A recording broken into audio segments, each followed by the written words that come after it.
His head floats past the open doorway to survey the situation. A vintage plaid cloth-covered couch, straight from the 1970s, lies overturned and broken on an arm. A coffee table is flipped upside down. The coasters and books that were once on the coffee table are strewn about the room. Pictures hang askew and a crack runs through the mounted television. An antique bookshelf lay busted, and the wall behind it is broken, exposing the wooden studs. The many telltale signs of a long, well-fought battle are everywhere. Yet, at first glance, Connor sees nothing out of the ordinary. He exercises caution when opening the door and takes a light-footed step inside. He hears nothing. The sound of violence has calmed. Even the wall-mounted clock's second hand has stopped as a timestamp for the event. The person he thought he saw silhouetted through the curtain has disappeared. He only hears the sound of his heart beating and lungs breathing.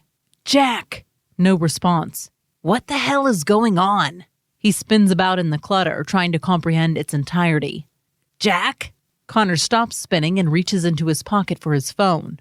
Realizing he left it out in the car, he calculates the risks of leaving the scene prematurely versus staying inside, mostly unexposed. Liking the latter of the two scenarios, he heads for the landline in the kitchen. Broken glass and ceramic pieces crunch under his feet with every step he takes. He reaches for the phone dangling from the wall. He picks up the receiver, putting it to his ear, thinking maybe someone held the line for a just-in-case scenario. But no luck. Only the loud, repetitive ee-ee-ee-ee of an off-the-hook receiver. He uses his finger to hang up the phone when he notices the small red indicator light of a missed call. The last name on the caller ID is his own, DeSalvo. He frantically dials his dad's cell phone. In his haste, he misdials. "Damn it," spews forth from his mouth without his consent. He dials again, but only to be greeted by a voicemail message. "Dad, where are you? I'm at Jack's and something's wrong.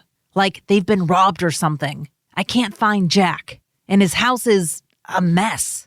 I don't know what to do." His message is interrupted by a call waiting beep. His rapid-fire train of thought halts. He looks down at the caller ID once more to see who is calling. And once again, it's his surname. "Oh, it's you." And with that final interjected thought, he clicks over to the other line. "Dad, I'm at Jack's. Something's not right." Cut off by the commanding tone of his father's words, he stands listening intently. He nods along an unreceived affirmation with every word he hears. "Should I call the police?" His eyebrows raise as his father's uncharacteristic commands not to phone the authorities stop short of falling right out of his ear. Okay, I understand. But I don't understand what you mean by anything unusual. Like, besides the fact that it looks like a tornado rampaged through here?" He falls silent again, listening once more to his father's words. After a deep breath to collect himself, he speaks once again. "I don't know. I'll keep looking. I'm freaking out, Dad, but I'll let you know."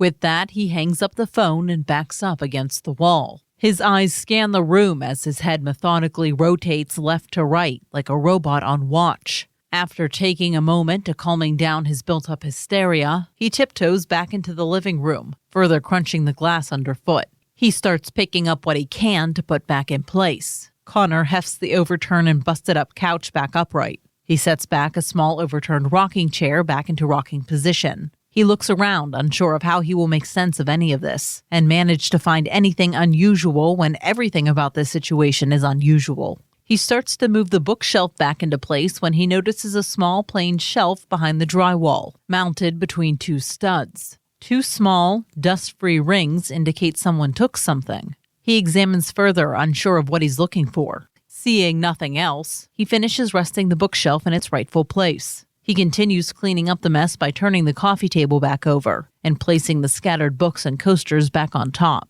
He notices on the floor where the table had just been covering a piece of parchment, blank but old. He places it back on top of the table between two books. Continuing his way through the wreckage back into the kitchen, he looks around at the pristine kitchen, save two chairs pulled away from the table. On the fridge, he finds flight info under a magnet and two phone numbers. He pockets the information and heads to the bathroom just off the kitchen. Finding it untouched, he sweeps the rest of the house to see everything else is intact, except for a small portion of the hallway off the main room.